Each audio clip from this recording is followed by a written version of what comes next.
Hi, my name is Ali. I'm originally from Jersey City, New Jersey, and I live in Atlanta, Georgia. This is my interview. I'm not supposed to say clap, right?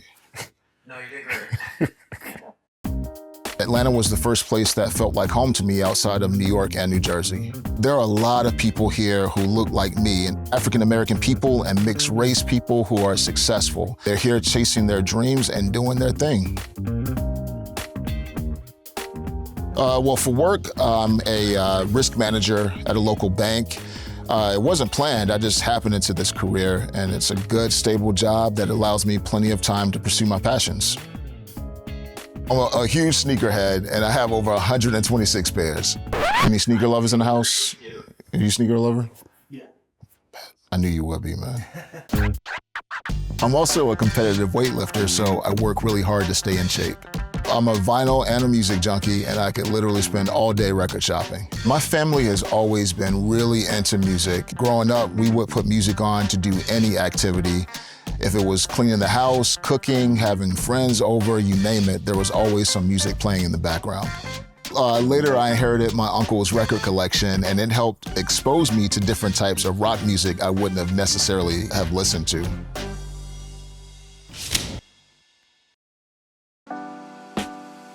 I think my story may be a bit different than what people typically see in the media. It took me a while to fully identify as gay. When I was much younger, I thought I was 100% straight, but then I was a senior in high school and I met this guy that I was really attracted to. And it wasn't until college that I fully understood my attraction to men. I came to the realization that it didn't matter. I liked and loved who I liked and loved, and if anybody had an issue with that, it was absolutely their issue and not mine. Becoming confident and honoring myself was definitely a process. I don't necessarily believe in labels. I don't think I really fit into any one category. This was years ago when I first came out as gay and wasn't always using protection. I really had to regroup and ask myself, why am I doing these things? My behavior just didn't make sense knowing what I knew about the risks of HIV. So that's when I decided I needed to be proactive and to talk to my doctor about HIV prevention options for me, including PrEP medications. DESCOVY for PrEP is a once-daily prescription medicine that helps protect against HIV. It's not for everyone. DESCOVY for PrEP is not for people assigned female at birth. Talk to your healthcare provider to find out if DESCOVY is right for you.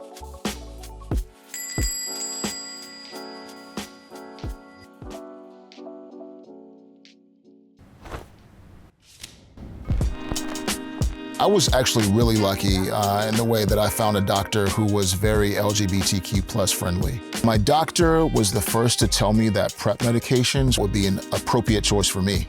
So when I filled my first prescription for PrEP medications, I didn't realize the importance of taking the pill as the doctor directed. My doctor advised me that my PrEP medication was meant to be taken daily, and I hadn't thought about that. So from then on, I made PrEP medications part of my daily routine. My doctor informed me when DESCOVY for PrEP was approved, and he discussed with me the risks and the benefits. My doctor also mentioned it's a small pill, which was appealing to me. He recommended I switch to DESCOVY. I take it every morning along with my vitamins before I head out to the gym. DESCOVY doesn't prevent other sexually transmitted infections, so use safer sex practices. You must test HIV negative before and at least every 3 months while taking DESCOVY. Tell your healthcare provider right away if you think you were exposed to HIV or have flu-like symptoms. They may want to test you for HIV. Serious side effects can occur, including kidney problems and kidney failure. Rare life-threatening side effects include a buildup of lactic acid and liver problems. The most common side effect was diarrhea. Tell your healthcare provider about all the medicines and supplements you take, or if you have kidney or liver problems. If you have hepatitis B, don't stop taking DESCOVY without talking to your healthcare provider, as your hepatitis B may get worse.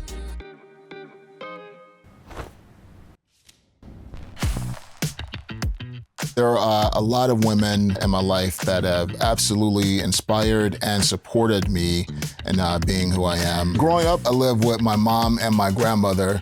My mother is my biggest fan, if you will.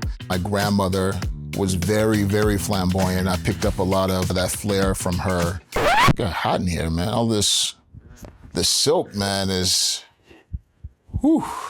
We had these neighbors who would visit all the time, and 3 of them were drag queens, and 1 was transgender, and my grandmother affectionately referred to them as her girls.